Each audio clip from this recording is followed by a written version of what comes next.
Los Angeles Tribune. I want to thank everybody, all my new followers, all my old followers, all everybody, chat room, everybody that follows the Hood Motivator, that follows the Motivators Table. I'm still inspired, been inspired. Are you not inspired? Thank you for just tapping in with whatever I got going on. It's been a long time coming. 2026 is here. I'm virtually now doing committed to do 4 to 5 seasons virtual to spotlight all these heroes, all these motivators, everybody that's inspiring me. We got a huge guest. We got a huge guest today. We got Grego Buckshawn. I met him at a few events, but I want everybody to understand what we about to do here in the next 45 minutes. We about to shake the room. We about to let people know where we came from, who we are, and where we going, and keep it going. You know what I'm saying? Right now, I want to bring to the stage Mr. Grego Buckshawn. How you doing, brother? I'm doing well. I'm doing well. Thanks for having me on your platform, man. Like I heard you, like you said, you out here motivating, always motivating. I've seen you out here in the community motivating the people, and it's always good, bro. It's always good catching up. I appreciate you, bro. Hey, right now, I want you to take some time out and go on your LinkedIn and your YouTube and share your link to all your people. Let them know that you're live right now. If they have any questions, if they want to call in, if they want to chat in, if they want to DM and ask some questions while we having this conversation at the motivators table real quick, just to inspire each other. You know what I'm saying? So I appreciate you so much. It's live again on LinkedIn, live right now on YouTube, the motivators table, sponsored by the Hood Motivator in Los Angeles Tribune. I appreciate it. So Grego, what's going on, brother? Where you from?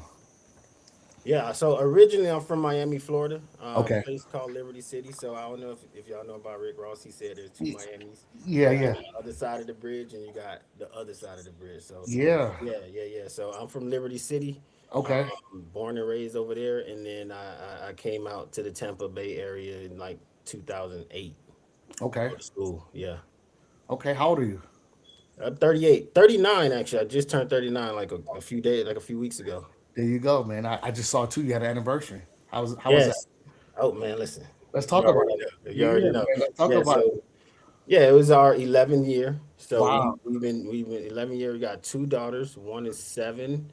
She actually just turned 7 on the 4th, and then I have another one that's going to turn 2 February 18th. So Congratulations. yeah, thank you. So yeah, we've been going strong, man. The anniversary was good. We had some fun. We met up with some of her family. Went to like a little day party. Just enjoyed ourselves. Man, I love that, man. I love to see the beautiful families just continue to give hope to people that's not in marriages and stuff like that. I see that you have a beautiful family. I see you have a beautiful wife, and shout out to your family and your wife. Thank you for that. Thank you for that. Yes, sir. We Yes, appreciate sir. it. So tell me about who like how were you as a child, your inner child? Mm, Let's that's talk. good. Yeah, we at the So motivators table. yeah, it depends. It depends on the age, man. On the age. So as a young, like when I was young, like small, I was like mischievous, Okay. very mischievous. I was getting into a whole bunch of stuff that I shouldn't have been getting into. I was riding bikes, scraping knees, outside all day playing. But yeah, I remember even up to the point. No, we was doing so much crazy stuff, sneaking out the house, doing all types of things. My mom, she got a bed sheet and tied all us together and was like, "Yo, I can't deal with y'all, so I'm gonna tie y'all together, sit y'all down, so y'all don't move." That's how much we was running her crazy, bro. She was trying to figure it out, trying to figure out how to handle all of us. I have 3 brothers, so it was 4 of us, one of her, and she was like, "Man, I can't deal with all y'all at one time, so I'm gonna just make all 4 of y'all become one." And I'm gonna sit y'all down real quick. So Man. yeah, man. As I got older though, like I got into sports. So I played football, I played basketball, ran track, um, and that kind of mellowed me out. I kind of got a vision like this is what I want to do, and that became the thing because like I said, I grew up in Liberty City. If for those who don't know where Liberty City is, you can go and play Grand Theft Auto, one of the first ones. They actually have the video game about it. It's one of those places, and so I had a decision to make. I remember at the age of like middle school age, 7th grade, seeing one of my friends. We all go from going after school playing football to him getting 6 years. And so now I have a decision because I come outside, my mom can purchase those 1 or 2 shoes, but if I want to purchase the other shoes, I got to go out and get it myself. So I Mm. can say I'm going to go out and get it how they get it, or I'm gonna just be okay with these one or two shoes, or I'm gonna figure out my own kind of hustle. Right. Seeing him get 6 years helped me be like, okay, my hustle is gonna be basketball, it's gonna be sports, it's gonna be these types of things. Mm. And so I like put my head down. Like if people wanted to know where I was, they just came to the basketball court. Mm. Hey, there come Miss Sandra with, okay, he at the basketball court. That's where we'll find him. Okay. Because I knew it was out of that, or I was gonna, like if I wasn't on the basketball court, I was with my friends, and a Right. lot of them, they was doing their thing. So I was in the area, I was around it, but it showed me that that's not what I need to be doing or what I wanted to do.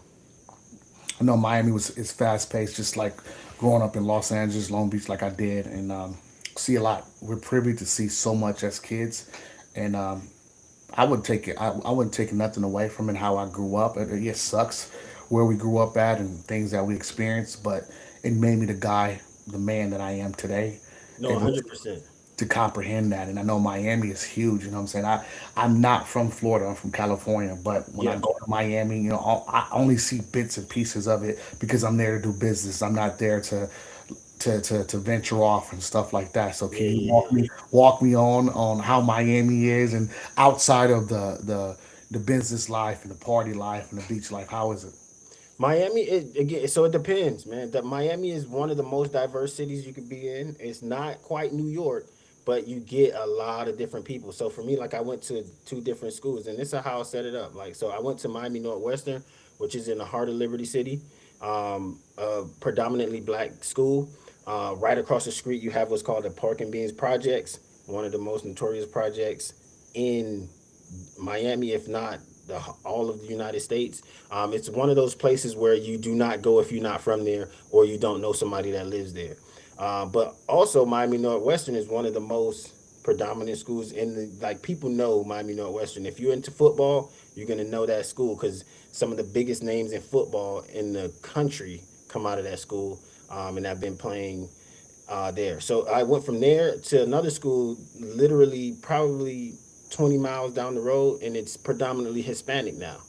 So now we got Hispanics, we got Caribbean, we got Haitian, we got all Jamaican, we got all these different type of melting pot of people that we're engaging with. So that's Miami, and then you think like you got the hood in some areas, you got, like you said, the business class, you got the downtown. Right across from downtown is Overtown, which Overtown is a predominantly black neighborhood, but Overtown is also, they called it back in the day the Harlem of the South. So Mm. the thing about these areas that we don't fully understand is these areas were the areas that black people came to or had to go to after doing their thing on the beach. So the Patti LaBelle's, the Martin Luther Kings. I know Martin Luther King holiday was yesterday. The Martin Luther Kings. He went to, like, there's this place called the Hampton House. I actually stayed in there for a few days. It's now a housing project. Before it was a hotel. This is Mm. where like Martin Luther King, the Malcolm X's, the Muhammad Ali's, they stayed in them. So the neighborhoods we grew up in, we knew them as the hood, or we knew them as what we knew them as. But before they were that, there was some people there, like big name people that came through those places that leave a legacy in those places, and that legacy continues to be shown from the people that continue to come out of the city. Right, right, and I know it's a lot of tradition out there in Miami and stuff like that, and I know it's a lot of history too. Also, too, like a lot of the Caribbeans, they what I'm saying, they stop there. I'm Jamaican, so a lot of Jamaican, Okay. a lot of Trinidadians, a lot of Cubans. What I'm saying, every like a lot of people stop right there, just like Los Angeles. It's a big melting pot, but just on the other side, the Venezuelans, the Mexicans, the black, like out there in California. So I get it. You know what I'm saying? You learn a lot, you learn fast. You know what I'm saying? You learn from observing. What did you Yeah. observe growing up to make you a leader, the leader that you are today? What did you look at? What did you see? So I observed two things, like I said, and I had to differentiate it. One of the things I didn't even know until I got older. So the first thing I observed was that I was in the hood, Yeah. that like it get real over here. Hmm. So I observed, like, losing friends to jail, losing friends to the street. I observed, having to put my head down and having to be focused on something, or I could be derailed. Because again, like some of the most talented and gifted people that I know, Again, 6 years, you got 10 years, you got 8 years because of one mistake or because of some of like this lifestyle that is very gripping. I remember having a friend that like, I went to his house one time and this man lived in a mansion. And I was like, bro, why do you keep coming over here? But there's this enticement that about the hood that people like, and that's the other side that I didn't realize till I grew up. I also observed community. I remember anytime I go outside and it looks like I'm doing something that I'm not supposed to be doing, the lady across, Miss May, she's gonna be like, I'm gonna tell Miss Sandra. Or if I'm coming home, I look like I'm hungry, Miss Harriet come out the house. Hey, do you want something to eat, baby? I also remember like being able to go upstairs and go to my boy's house and play video games and do different things. I remember my house was literally the hood house. Like everybody came to our house that wanted something. We had the video games. We were the candy lady. My mom sold Yeah, all of the stuff. So we was, we was traveling out the kitchen. yeah, I yeah, know Callie got the trap kitchen, but we was yeah, traveling out the kitchen too. yeah, But we was selling food and snacks and different things like that. So I remember community as well, and that's one of the parts about the inner city that's overlooked. Like the people there are going to care for you, and they're going to care for you like you're their own kid. And so seeing that is a part of why I do what I do today, because I grew up in community, so I care so much for community and seeing how that looks. right, And a lot of it is disorganized and disoriented because of some of the things that we had to endure and that we continue to have to endure. But that's what drives me to do what I do. Because when I first got into the financial space, I remember seeing somebody talking about how they engage with their kids and engage with their community. And I was like, well, why don't we get that? Why didn't I get that? Why didn't my mom know to show me that? And mm, so as I went down this rabbit hole of trying to learn more about it, I started to figure out why. Because it ain't for people like us. It ain't right, for me. And not even just simply black people. It ain't for black people initially. But the flu that America gets becomes our, or the cold that America gets becomes our flu. And mm, so we end up getting it on a grander scale, but everybody has to hit it. So now even if you are somebody in the middle class, you feel it. If right, you're somebody in the upper middle class, you're starting to feel it. right, So those same things that they put on us are starting to get hit. Other people are starting to feel it. And so for me, it's like, how do I combat that with the gifts, the skills, the talents that I've been given? right, exactly. And I love how you put that because at the end of the day, you are a product of your environment wherever you come from, but it's what you make of it, right? So Yes, seeing sir. all that stuff, I remember you just strike the memory in me about the candy house. We used to always go to the candy lady. She had all the sodas, all the now laters, all the Skittles, popcorn, chips, fireworks, everything Yeah, there in the everything. house. You know what I'm saying? And hey, we kept her safe because we don't have to walk to the liquor store to go get things where it's dangerous. We can get banged on when you can Yeah. cause the wrong situation and you cannot come back. So that was reason why the candy houses in our neighborhood was made. You know what I'm saying? And I love the fact how you talk about family and your mother being that house and everybody. You know what I'm saying? It took a village. Right now we don't have a village. We don't have that right now. Can you talk about the youngsters today that don't have a village? Because I don't know where it skipped generations, but back in the day, we would get whoopings from our neighbors or church people, you know what I'm saying, and put us in our own place. But right now, we don't have that village. Right. Yeah, and I think there's one of these things that like we missed the buck. And when I say we, I mean like the generation right before us and then also our generation. Because the village started with those like those elders. The elders are the ones that control the village. And the thing about when it comes to like our community specifically, it's a very matriarchal community. I know a lot of these other communities are patriarchal, but we're very matriarchal. And so we don't have the mothers that are mothering like they used to. A lot of times because you have had a lot of us getting taken out of the home and sent out. So you don't have the fathers that are fathering like they used to. So then you don't have grandmothers doing the grandmothers were doing like. So a lot of that is, and then also I remember like a few Thanksgivings ago, my grandmother told, we sat down, all of us, we had this like family Thanksgiving, and my grandmother started telling us like, oh, your great great grandmother on your dad's side is from Ethiopia and this and that. And I'm like, I think I'm like 30 at the time. It's like I shouldn't have to wait till I'm 30 to know these things. Now, it's partly on me because I should be sitting down with her and trying to get to understand these things, but also too, like, I don't know what she knows or what she's been through to even have the questions or the capacity to start asking these things. So I think we haven't passed down a lot of the knowledge and the understanding. Last year I went to, they had it this year again, the Toba Institute, and the guy was talking about how there was this gap that was there, and we need to bring that back. Even biblically, it talks about, like, when Israel came out of Egypt, he told them to put down 12 stones so that they could remember what he did when he brought them out, what that Exodus was like. And every time, every year, they were to go to those 12 stones so they could recount. I think we forgot to recount. Like, I think, the trauma, the struggle, all of that thing was so hard that once we got a little bit, we just wanted to get away from it. We wanted to, like, disassociate ourselves with it, not understanding that that same trauma is what makes us what we are today, but also it teaches us how to move forward. So I did this talk yesterday, and I talked about Sankofa. It's an Egyptian word. It's actually my logo that I use with my business, but it means remembering. So we remember what was to influence what is today. So when we talk about Martin Luther King, we talk about him in this, like, one perceived way, when we don't understand, like, a lot of people actually hated Martin Luther King when he before he passed. There was strife within the civil rights movement, whether we say freedom now or whether we say Black Power.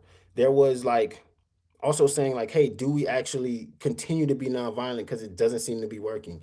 There were people that didn't want to desegregate. There was all of these things, and it brought us to this place of not being able to, like, look back with a clear 2020 vision.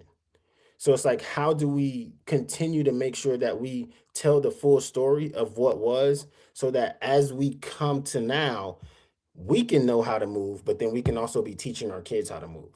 So, like, even right now, I'm going through, my daughter just turned 7, so I'm reading, it's like 25 Black inventors, to her. And then every night I read one, and then we go over it. And then I ask her, okay, so who is this? So we read about Elijah McCoy, and so we read it 2 days ago. So yesterday I asked her, "Who's Elijah McCoy?" And then she'll, "Oh, he was he created the oil box." Okay, what is the oil box? It oils the engines. So, but what does it do to the engines? And so we're helping. And then remember, I'm like, remember that word that we read. And she's like, what? And then I'm like, lubra, and she's like, oh, it lubricates. So I'm like, what's lubricate? So now she's knowing Elijah McCoy, and so just trying to help her understand what kind of stock she comes from, who the people are that did the things that came before her. And so then, as she goes out into the world, she can then know there's this long line that she can pull from. She doesn't have to start afresh. And I think a lot of us are starting new. Like, we have kids that are 18, 19, 20, trying to attack the entire world in front of them from right now today. You're going to lose. And that's why we continue to lose. You need to know what has come before you so you can take that and put it with today. So that way you have this thing that can propel you forward. So I think that's a part of why we have this stagnation in our community, because a lot of these kids are starting on rocky foundation, not any fault of their own, but because we, the generation before, the two generations before, haven't given them a solid enough foundation as to who they are, where they come from, and what they can accomplish through hard work and diligence. And I think if we get back to that, then our kids will look a lot different.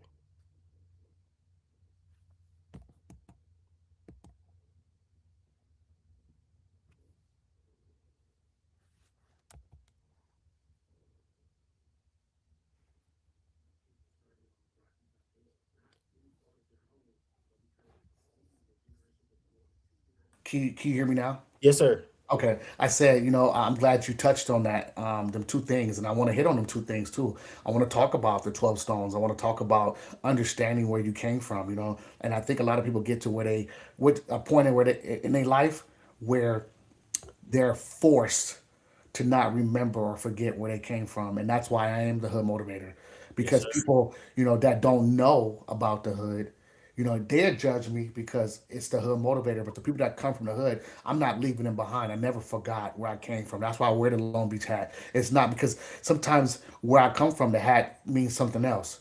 But I want to take this hat and I want to bring it globally and say, hey, you know what? I also wore that type of hat, but also this is my rhetoric. This is who I am. This is where I came from.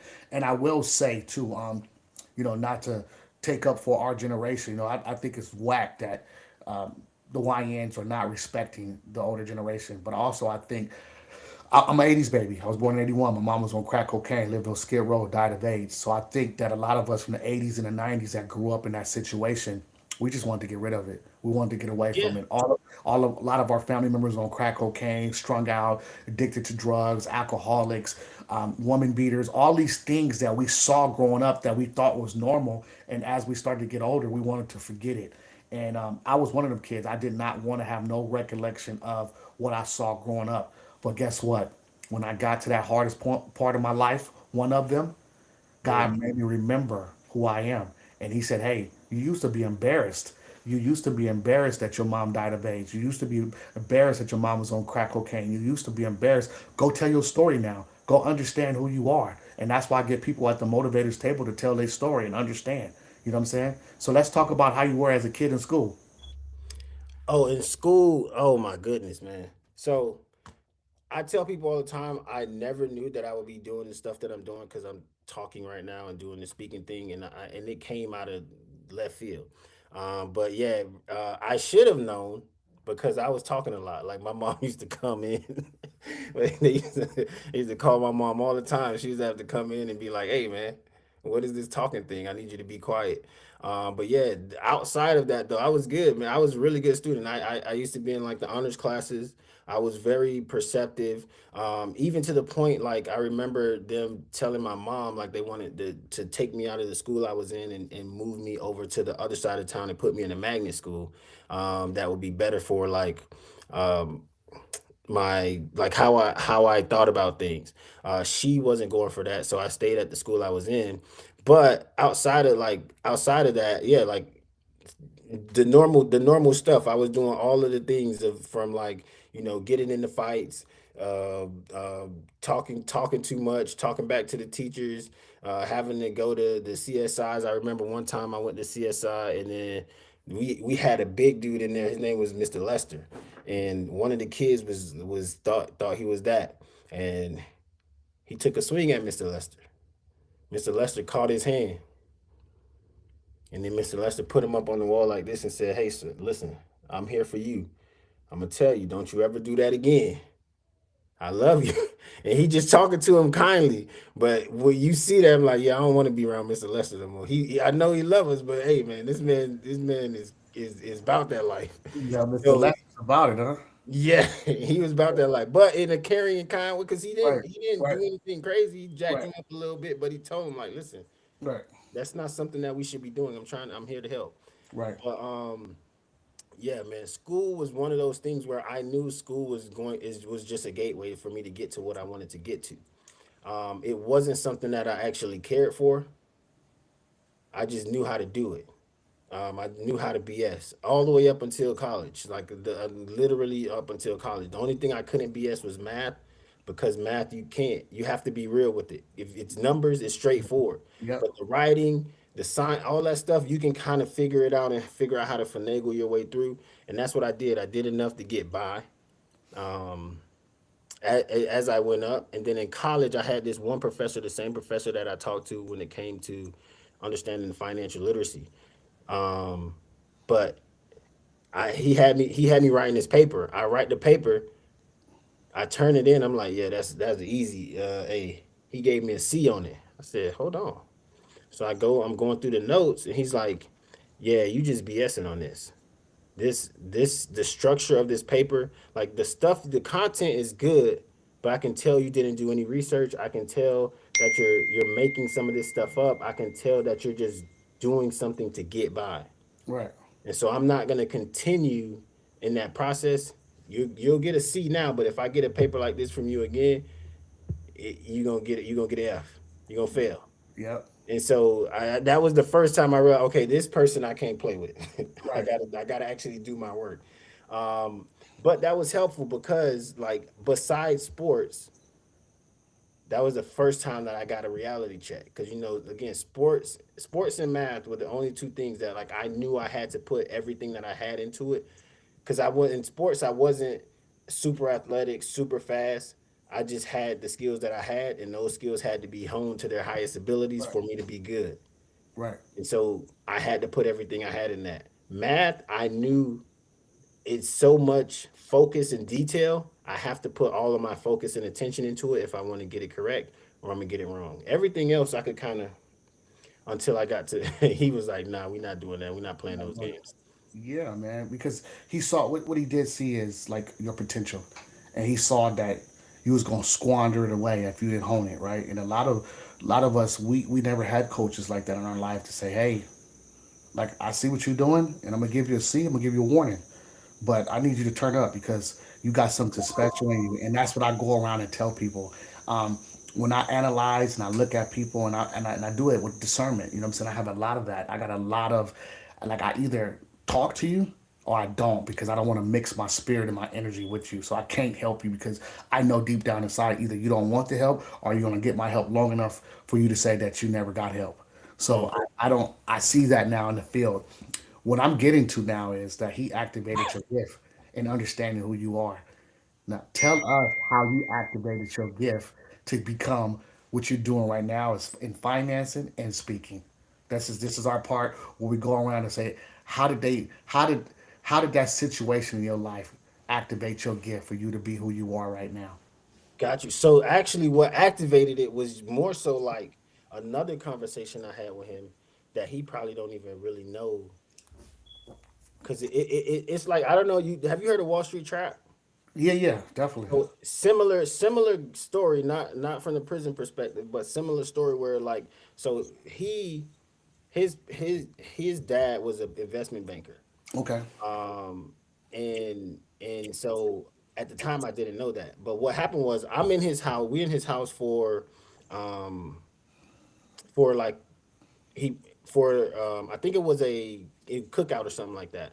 So we there and then we're talking and then his daughter comes up to him and asks him for some money. And so he looked at his daughter with like the audacity of you to come ask me for some money.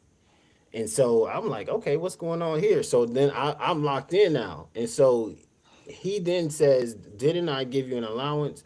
And you're supposed to be breaking it down like this, da da da da. And so his daughter is like, yeah, but I wanted to buy this thing. And so they're going back and forth. And he's like, well, I'm not going to give you any money because you should have been budgeting your money how we had it. So you should have money to buy the thing that you want. And she said, I do have money, but it's for this and that. So he's like, well, you're going to have to make a decision. I never had that conversation ever in my life. So I'm intrigued. I'm like, okay. And mind you, his daughter's 16. I'm 26. I'm like, yo, I'm 10 years behind the eight ball.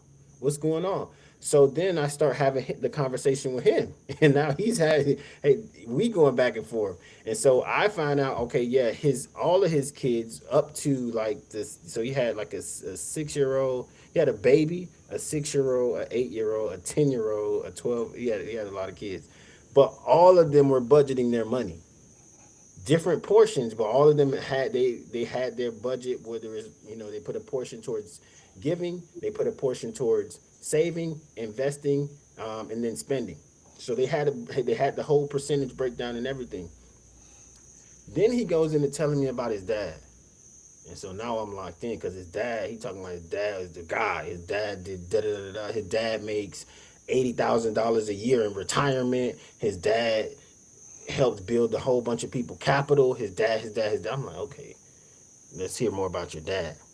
And he just stops. I'm like, what's like he just stops. Leave it there.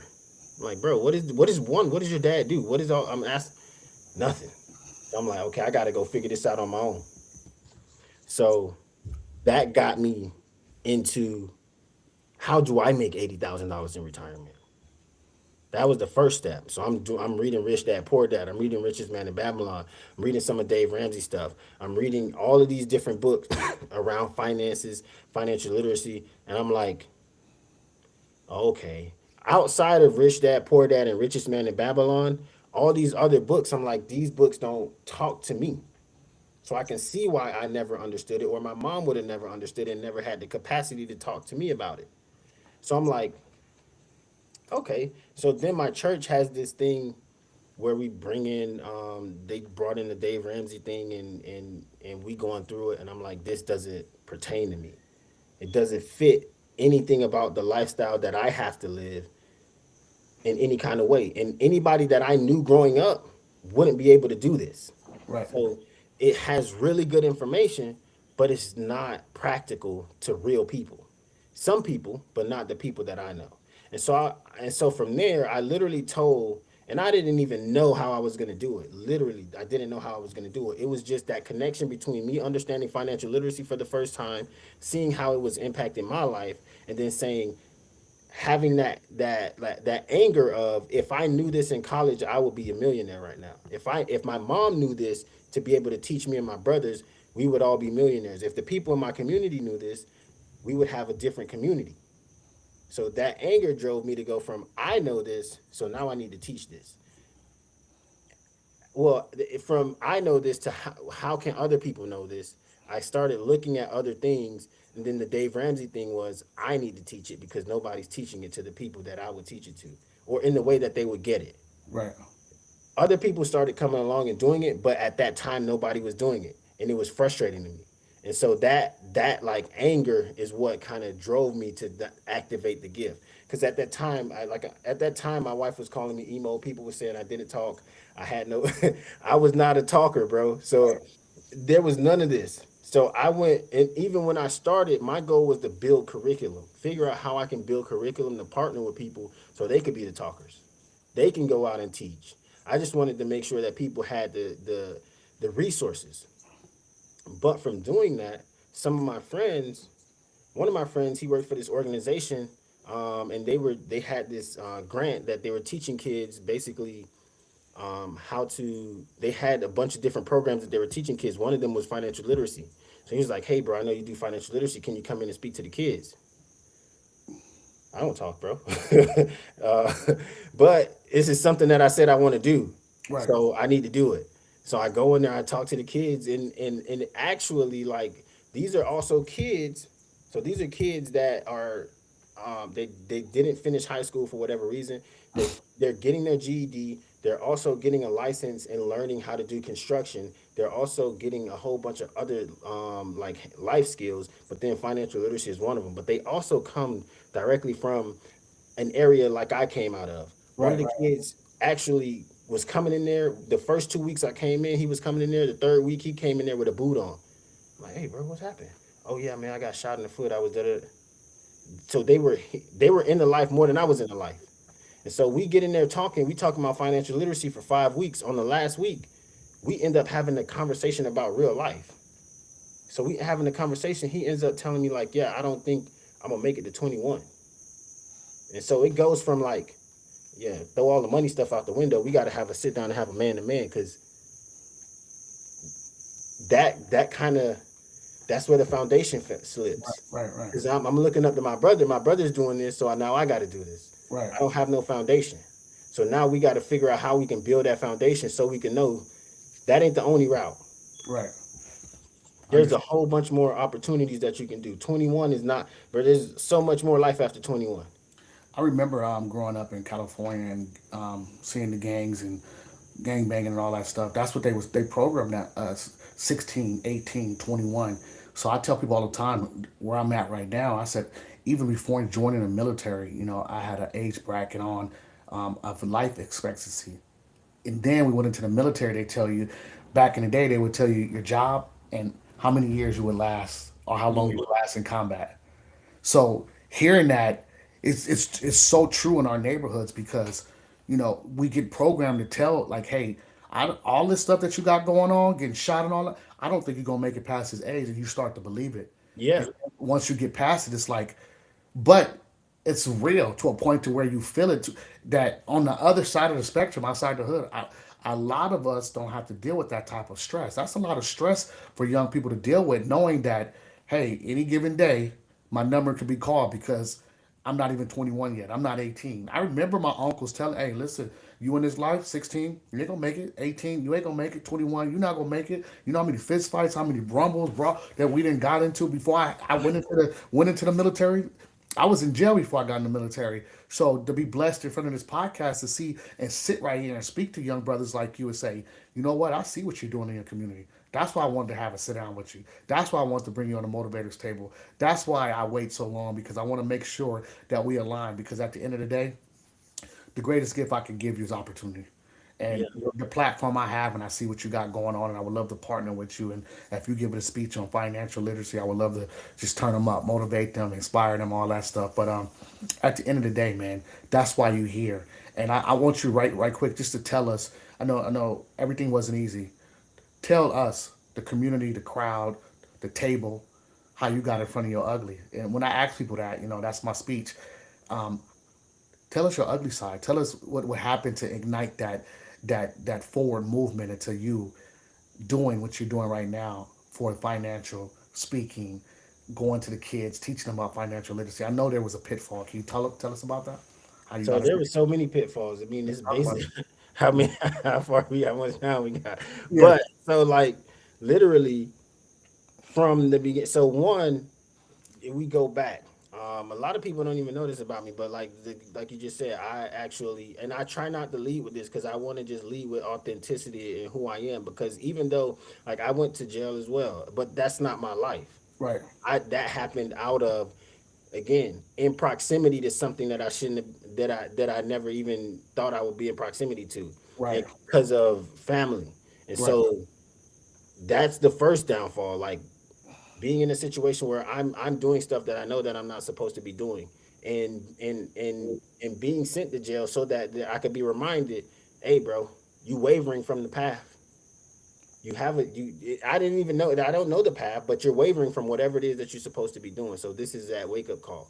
Then going to college, um, and being put in places or in things where I have to lead, but I'm taking a step back. So my biggest thing, my biggest enemy is not fully understanding the capacity that I have to impact people. Or having other people understand something in that I have in me before I even understand it. Talking not even negative to myself, but very complacent, very like, okay, we here, we got it, and not necessarily striving to actually accomplish the thing that we're trying to accomplish. So last year was like the first time I actually was like, the thing I'm gonna do is go from thinking like I need to have this baby goal to thinking big. This lady was like, do big acts. And I said, that's what I'm gonna do this year. Anything that I want to do, I'm gonna try to figure out how to make it bigger. Um, That's and the that's the thing. It'd be so many things, and I get in my own way so many times. So right. one time I was talking to my boy at the gym, and I was telling him like, yeah, I want to do this and do that, but I don't know, and I can't really see it. And he said, hold on, bro, let me stop you right there. In case you don't know, you're him.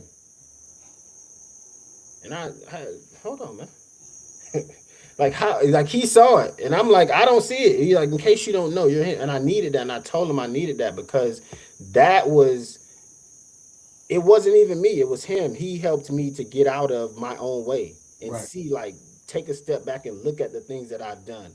Take a Right. step back and be able to see like okay, you are doing the things that you said you was going to do. So so now whenever I have a thought, so now, like even working out, that's why I work out a lot. So like I I run. I saw this thing about running being bad, but the reason I run is not because like not only for cardio, but I run because it gets hard. Right. And then when it gets hard, my mind goes back to what it used to go to. Right. Oh, you could stop right now. You did enough. You Mm. don't have to continue.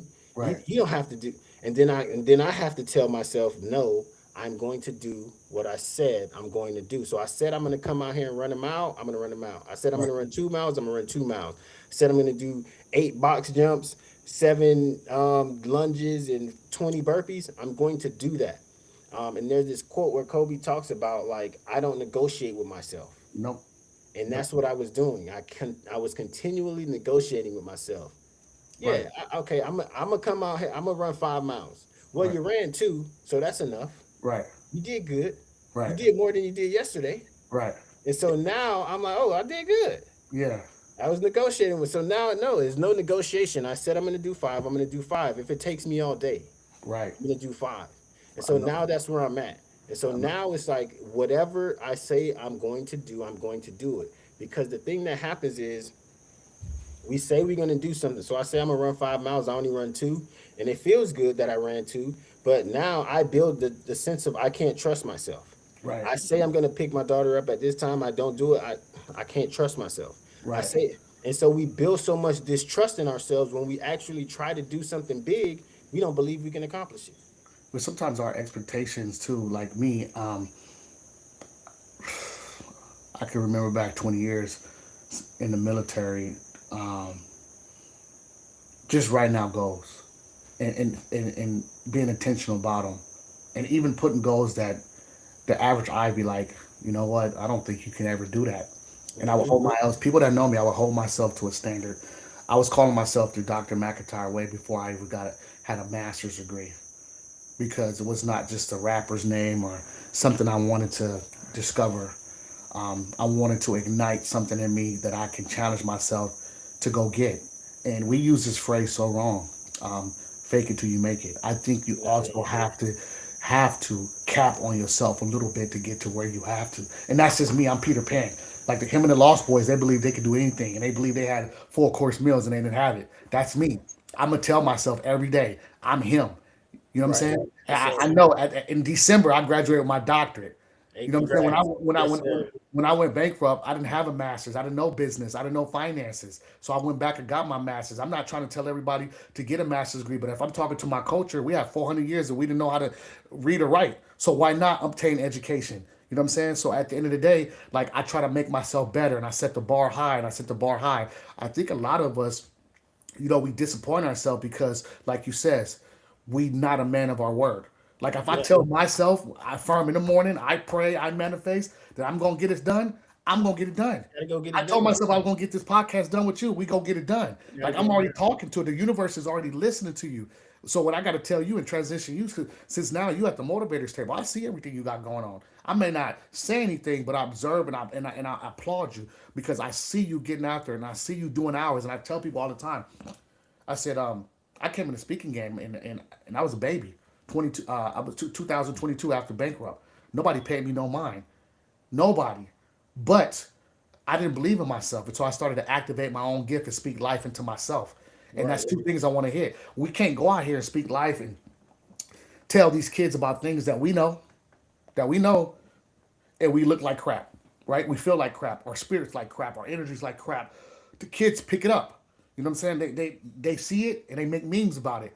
I'm glad that you talk about fitness. I'm glad that you talk about health. I'm glad that because that's what it takes. When you get in front of them, it's like, Coach, you telling me to run 10 miles, but you don't even look like you ran one. I'm Right. not gonna believe you, and that's just me. I'm not in that era where I'm hearing people telling me how to be a millionaire, and you live in an apartment building. You're not a millionaire yet. I'm not trying to point no fingers, but I'm in the business of if you're doing it and you made it happen, show me how you made it happen. I don't want to hear dreams and stories of how you gonna make it happen, but I can make yours happen before mine. I'm not doing that. I see what you're doing with the kids. I see you going up. I see you going to empty classrooms. I was there before. I see you going to one person, 10 people, and I see it. And I applaud you. And I'm so proud of you because people don't understand. I think speaking is one of the scariest things that you can do because you up there by yourself. It's like a boxing match. It's just you and them. And if you make one mistake, you get knocked out. And when you're on that stage and you got your charisma, you might sometimes forget things that you're talking about. But if it's your birthright, God, my grandfathers were ministers. My dad is a bishop. I knew I was supposed to be speaking a long time ago, but I ran from that gift. I wanted to do something else. But God was like, hey, you done running? It's your time. I don't need you to be nobody else but JR. And I don't need you to be nobody else but Greg. You hear me? You got to be Greg. There's only one Greg. There's only one that you going up and down them aisles talking to them kids about finances. We need to know because as black people, we didn't even understand how to balance a checkbook. When I failed, I didn't know nothing about money. I just knew that my invoices was off and I couldn't keep counting. I couldn't count my books, none of that stuff. And I learned the hard way, but I needed to learn because now I know and I understand. And that's what the motivators table is about. You know what I'm saying? I'm gonna turn you up at the end. I'm gonna let you know. Keep going and do not stop. Yes, sir. 2026, Nah. it's not your year. Take it. Take it for what it's worth. Give them everything, but give them nothing, but take from them everything. And that's in your gift. That's what you speaking and telling about finances in your family, everything, bro. Do not stop because I'm here for you. And guess what? Sometimes we are in the same algorithm. I see you at some events and we talk and I say what's up and I give you props. All of them, that's what I'm about, man. That's who I am. If I can't be authentically myself, don't invite me to the place. 100%. I don't want you judging me and say, "Oh, I thought we got." No, listen, I'm inspired by a lot of people. I love the way Eric Thomas came out the gate with his hat and his joy. That's just me. Yes, sir. My dad wears suits. Some people wear suits. This is who I am. I love what I do. And if I didn't know what I was talking about, then you probably wouldn't, what I'm saying, believe me. But you understand. You saw me in Yeah. action. What I'm saying? So keep going. Do not stop. Let me let's tell the world how we can find you on social media. Shout out all your social media, and then give me a good little quote that leave my table with. Got you. So, social medias on the Black Banker on Instagram, the Creators Economy on YouTube, the Creators Economy on TikTok. So that's what we doing over there. And over there, basically what we're doing is we're cultivating a space where you can come in, you can learn financial literacy, you can learn business and entrepreneurship, but you can learn it from like a real life perspective because, like you're talking about, I'm not telling people how to get to millions. I'm telling people how to get to their ideal life. Because before you get to millions, you want to be able to live your ideal life. Because you can have a Right. million and be miserable.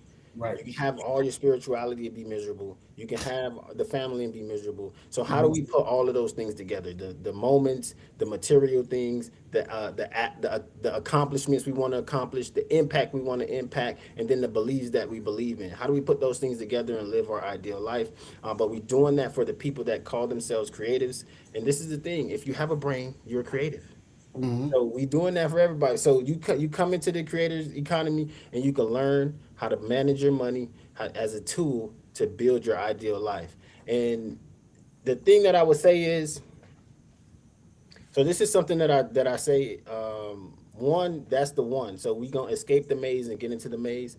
So we escape the maze of the rat race and get into the maze of your ideal life. So material, moments, accomplishments, impact, and spirituality. So that's the maze. We work when we moving in that maze. That's when we moving in our ideal life, our ideal self. Like you said, we not gonna fake it till we make it. We gonna be it till we become it. Yep. And then the last thing I'll say, this is something. This is my business, my brand slogan. So creativity is the new currency. Creativity is the new currency. The thing that I want people to understand is if you lead with skills, and we gonna use you, the hood motivator. You lead with skills. You got many different skills. So one of your skills is speaking, motivating, also just being like you said, engaging and then but also you got a skill of tenacity. You got the skill like you gonna like you said you're gonna do what you said you was gonna do. You're also a smart individual. You're a connector. You have all of these skills. So we lead with skills.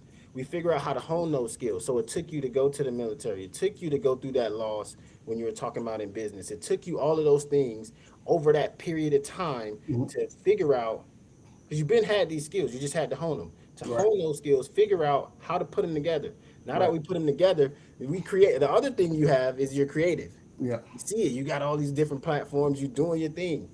So now we put that together with creativity over time. That leads to value. So now what you've been doing, you've been giving people so much value since 2002 that, like you said, I remember when you said it, you the 44 speaker. Now, the 44 ain't where you going to stop, though. We going up to 30, then we going up to 20, then we going up to 10, then we challenging ET. But it started with understanding what skills you have. So this is the equation. So remember, creativity is the new currency, but this is the equation. Skills plus creativity over time equals value. So you took your skills and your creativity, you honed them over time, and now you're giving us value. And because you give us value, we get to benefit from it. Right. Because we get to benefit from it, you get paid for it. There you So go. that's how it works. So remember, if you're trying to pursue something, you're in a 9 to 5, you're in your entrepreneurship journey, your entrepreneur bag, wherever you are, wherever you're trying to grow, if you're trying to go to the next step in your 9 to 5, you're trying to grow your business, What skills do you have that you can do? What skills do you need to get you to that next step? How can you apply yourself? So the creativity is yourself. Like you said, I'm Grego, you Dr. J. You apply, we could be talking about the same thing. It's gonna look different because we each individual. So you Right. apply your own creativity over time. That's them 10,000 hours that we always talk about. Yeah. And then we add value to people. And that value is what gets you paid. I love that, bro. I thank you for breaking it down, and I appreciate it, and I receive it because you know what I'm saying. People don't understand that this don't happen overnight. You know what I'm Not saying. at all. I've been grinding and grinding and grinding and throwing stuff at the wall to the sticks and speaking for free all over the world until They I don't got. understand it. They don't understand that it's a grind, and I love it because I wake up every day looking for more pressure, more Yes, excitement. sir.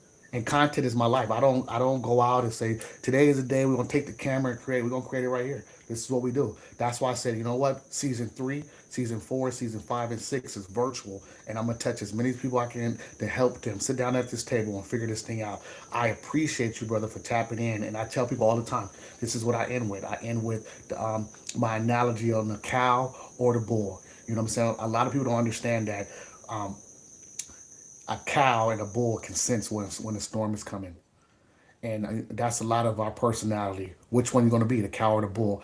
When a storm, when a trauma, when situations arise, are you gonna be the cow and run from it and allow that to follow you down your yellow brick road and understand that you've taken that to your family lineage? Or are you gonna be a bull and you're gonna turn around and face the eye of the storm and go out and say, you know what, I know how to figure this equation out. Let me take it back to my culture. Let me take it back to my family. Let me take it back to my neck of the woods. Let me take it back to my friends and family. Let me say, hey, you know what? I learned how to get out this equation. Let me help you. And that's what you're doing with finance. And I appreciate you. Thank you for being a bull and taking a bull by his horns and understanding that financial literacy is one of our biggest weakness as human beings and one of our biggest weakness as black people culture because we don't understand money. We know how to make it, but we don't know how to maintain it. Thank you That's for that thing teaching right our there. kids and understanding, and I love you and I'm proud of you, bro, and thank you for coming on to the motivators table. And guess what, motivators, we just sat down and we understood what Grego was trying to say, and thank you guys. And we always leave it like this: motivators, you got to mount up. This is the motivators table. Thank you for coming on. I appreciate you, and I see you guys next episode. Boom.